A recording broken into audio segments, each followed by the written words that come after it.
January 15th, 2025. The Los Angeles County Department of Public Health death certificate would later document it with clinical precision. Cardiac arrest.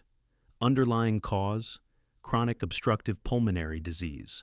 Contributing factor: dehydration. But those three medical terms can't capture what really happened in the final week of David Lynch's life, when the city he'd captured on film for 5 decades turned against him. 7 days earlier, on January 8th, the Sunset Fire erupted in the Hollywood Hills. Lynch's home on Sonalda Road, just off Mulholland Drive, that iconic street he'd immortalized in his 2001 masterpiece, sat directly in the evacuation zone. The concrete brutalist duplex, designed by Lloyd Wright, son of Frank Lloyd Wright, had served as the setting for Bill Pullman's house in Lynch's 1997 film Lost Highway, a film about a man who may have murdered his wife and disposed of her body in a blaze. The irony was almost too perfect, almost too Lynchian. Lynch's longtime producer, Sabrina Sutherland, confirmed on Reddit that day that the 78-year-old director had evacuated and was safe. But sources close to Lynch later told Deadline that his health took a turn for the worse after leaving his home. For a man who'd been homebound since his 2020 emphysema diagnosis, forced to breathe supplemental oxygen just to walk across a room, the combination of wildfire smoke, stress, and physical exertion proved catastrophic. He died 1 week later at his daughter's house, where he'd been staying since the evacuation, 5 days before his 79th birthday. The smoking started when he was 8 years old. In November 2024, just 2 months before his death, Lynch told People magazine about his decades-long relationship with tobacco. "A big important part of my life was smoking," he said. "I loved the smell of tobacco, the taste of tobacco. I loved lighting cigarettes. It was part of being a painter and a filmmaker for me." He'd called it lighting cigarettes on fire, as if a few puffs of American spirit were acts of controlled pyromania. Fire consumed Lynch's work the way it eventually consumed his lungs. Lost Highway ended in flames. The father in Wild at Heart burned to death. Wyndham Earle in Twin Peaks met his end in fire. His films were punctuated with lingering close-ups of matches striking, cigarettes igniting, flames dancing, all shot to look like small apocalypses. "Sitting in front of a fire is mesmerizing," Lynch once said. "It's magical." But fire had stopped being magical by August 2024, when Lynch revealed his diagnosis to Sight and Sound magazine. "I'm homebound whether I like it or not," he admitted. "I can't go out, and I can only walk a short distance before I'm out of oxygen." He confirmed it again on X, writing that emphysema was the price to pay for this enjoyment. He'd quit smoking in 2022, after nearly 70 years. "I saw the writing on the wall," he told People, "and it said, 'You're gonna die in a week if you don't stop.'" The world David Lynch left behind was not the one he entered on January 20th, 1946, in Missoula, Montana. Born to an English teacher mother and a USDA research scientist father, Lynch spent his childhood moving through small American towns, the kind with white picket fences, tree-lined streets, and the veneer of normalcy he'd spend his career peeling back. "My childhood was elegant homes, tree-lined streets, the milkman," he once said. But then he'd add, "If one looks a little closer at this beautiful world, there are always red ants underneath." That vision, beauty concealing rot, innocence masking violence, defined Lynch's filmography.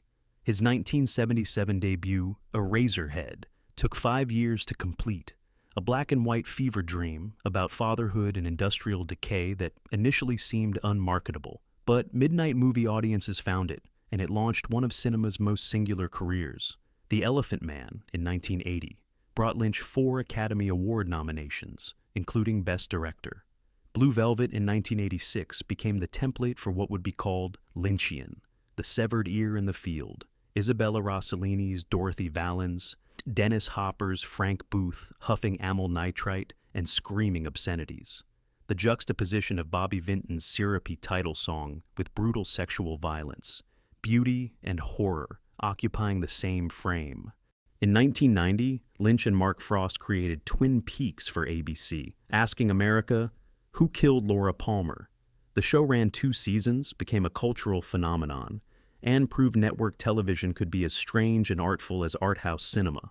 When it returned for a third season on Showtime in 2017, Lynch directed all 18 episodes. It would be his last completed directorial work, but he wasn't finished creating. According to Netflix co-CEO Ted Sarandos, Lynch had been developing a limited series for the streaming platform. The project, reportedly called Unrecorded Night, was to be 13-hour-long episodes with an $85 million budget. Lynch would write and direct all episodes, with cinematographer Peter Deming, who'd shot Lost Highway and Mulholland Drive, returning. Pre-production was underway in 2021 when COVID-19 shut it down. It was a David Lynch production, so filled with mystery and risks, but we wanted to go on this creative ride with this genius, Sarandos wrote in his Instagram tribute. First COVID, then some health uncertainties lead to this project never being produced, but we made it clear that as soon as he was able, we were all in.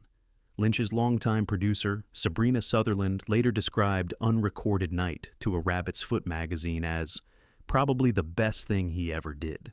She revealed that Lynch had been working on it until his death, re-envisioning elements, morphing it into something even better. His daughter Jennifer told The Times the family was considering publishing the script so people can sit with his ideas. For 50 years, Lynch practiced transcendental meditation twice daily. In 2005, he founded the David Lynch Foundation to fund meditation programs for at-risk populations, veterans with PTSD, incarcerated individuals, students in underserved communities. When asked how he maintained such a prolific output across filmmaking, painting, photography, music, and furniture design, Lynch credited meditation. "It gives you this beautiful stillness," he said. Kyle MacLachlan, who starred in Lynch's Dune, Blue Velvet, and Twin Peaks, posted a tribute calling Lynch an enigmatic and intuitive man with a creative ocean bursting forth inside of him.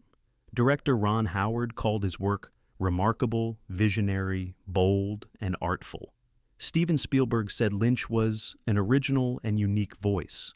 The New York Times film critic Manohla Dargis wrote that it was sadly fitting that news of Lynch's death came while Los Angeles burned. Few filmmakers grasped the complexities of Los Angeles better than Lynch did, she wrote, and fewer still seemed so at home with its distinct, otherworldly mix of beauty and disaster, sunshine and noir. According to the death certificate obtained by TMZ, Lynch was cremated.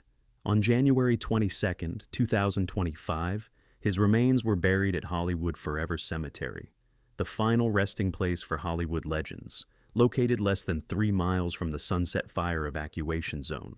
The flames are out now, the smoke has cleared, but the work remains. 4 Academy Award nominations, a Golden Lion for Lifetime Achievement at Venice, an honorary Oscar in 2019, a posthumous Laurel Award for Screenwriting Achievement, and a body of films, television series, paintings, photographs, and music that redefined what American art could be. Lynch once said about his films, "I don't know why people expect art to make sense when they accept the fact that life doesn't make sense." He spent 5 decades creating art that captured life's fundamental strangeness, the violence beneath suburban lawns, the desire hiding behind closed curtains, the mystery of consciousness itself. He gave us Blue Velvet and Mulholland Drive, Eraserhead and Twin Peaks, and an adjective that will outlive us all, Lynchian. In their announcement of his death, Lynch's family wrote, "There's a big hole in the world now that he's no longer with us. But, as he would say, keep your eye on the donut and not on the hole. It's a beautiful day with golden sunshine and blue skies all the way."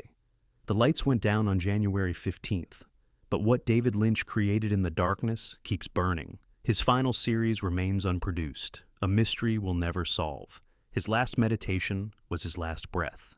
And somewhere in the Hollywood Hills, in a concrete house designed by Lloyd Wright, the echoes of Twin Peaks' theme still play in the walls. If this story of cinema's greatest surrealist moved you, if you want more deep dives into the legends who shaped film history, subscribe. Because the stories don't end when the credits roll. They're just beginning.